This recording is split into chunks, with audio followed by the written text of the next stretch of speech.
తెలంగాణ ముఖ్యమంత్రి రేవంత్ రెడ్డి సరికొత్త పారిశ్రామిక విజన్ను ప్రకటించారు. హైదరాబాద్ను కాలుష్య రహితంగా మార్చేందుకు భారీ ప్రణాళికను సిద్ధం చేశారు. రంగారెడ్డి జిల్లా పర్యటనలో భాగంగా అత్యాధునిక సోలార్ తయారీ యూనిట్ను ప్రారంభించిన సీఎం తెలంగాణను $1 ట్రిలియన్ ఆర్థిక వ్యవస్థగా మార్చేందుకు రోడ్ మ్యాప్ను సిద్ధం చేశామని అన్నారు.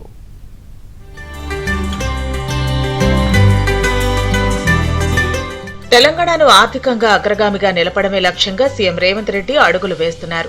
రంగారెడ్డి జిల్లా సీతారాంపూర్లో ప్రీమియర్ ఎనర్జీస్ ఏర్పాటు చేసిన దేశంలోనే అత్యాధునిక నెక్స్ట్ జెన్ సోలార్ మాడ్యూల్ తయారీ యూనిట్ ను సీఎం ప్రారంభించారు. ఈ కార్యక్రమానికి మంత్రి శ్రీధర్ బాబు, స్థానిక ప్రజాప్రతినిధులు, అధికారులు హాజరయ్యారు.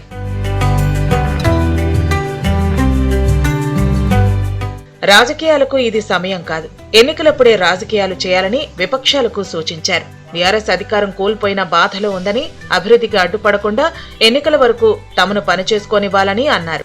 ఎన్నికలు వచ్చినప్పుడు రాజకీయాలు చేద్దాం. ప్రతిపక్షాలకు నేను సూచన చేస్తున్నా, మమ్మల్ని కొంతకాలం పని చేయనియండి. ప్రతిరోజు మీ బాధ, మీ దుఃఖం, మీ అధికారం కోల్పోయిన అసహనం అంతా, మీ కడుపులో ఉన్న విషాన్నంతా ప్రజల మీద, మా ప్రభుత్వం మీద కక్కకండి. ప్రజలు 5 సంవత్సరాల కోసం అధికారం ఇచ్చిండ్రు, తీర్పు ఇచ్చిండ్రు. ఆఖరి 6 నెలలు ఏ రాజకీయాలు కావాలన్నా చేద్దాం. ఆ రోజు మేం చేసిందేంది, మీరు చేసిందేంది. పరిశ్రమలన్నింటినీ ఔటర్ రింగ్ రోడ్ అవతలకు తరలించబోతున్నామని సీఎం రేవంత్ రెడ్డి స్పష్టం చేశారు. ఓఆర్ఆర్, రీజనల్ రింగ్ రోడ్ మధ్య కొత్త పారిశ్రామిక వాడలు ఏర్పాటు చేస్తామన్నారు. ఇందుకోసం పరిశ్రమలకు ప్రత్యేకంగా భూములు కేటాయిస్తామన్నారు. We wanted to cure this 2,100 square kilometers. That is why we have decided, we have told, we have made a policy to shift all these industries to outer ring road outside. Also we have decided, we have made a law, if those industries are going to shift from Hyderabad core area to peri-urban, we wanted to convert those industrial lands into multi-zone.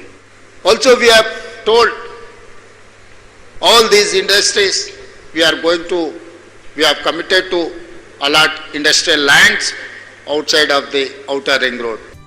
2034 నాటికి తెలంగాణను 1 trillion ఎకానమీగా, 2047 నాటికి 3 trillion ఎకానమీగా మారుస్తామన్నారు. దేశ జీడీపీలో తెలంగాణ వాటా 10% ఉండాలన్నారు. Blue collar ఉద్యోగుల్లో కొత్త skills పెంచడంతో పాటు యువతలు నైపుణ్యాభివృద్ధి కోసమే స్కిల్ వర్సిటీని ఏర్పాటు చేస్తున్నట్లు రేవంత్ రెడ్డి స్పష్టం చేశారు.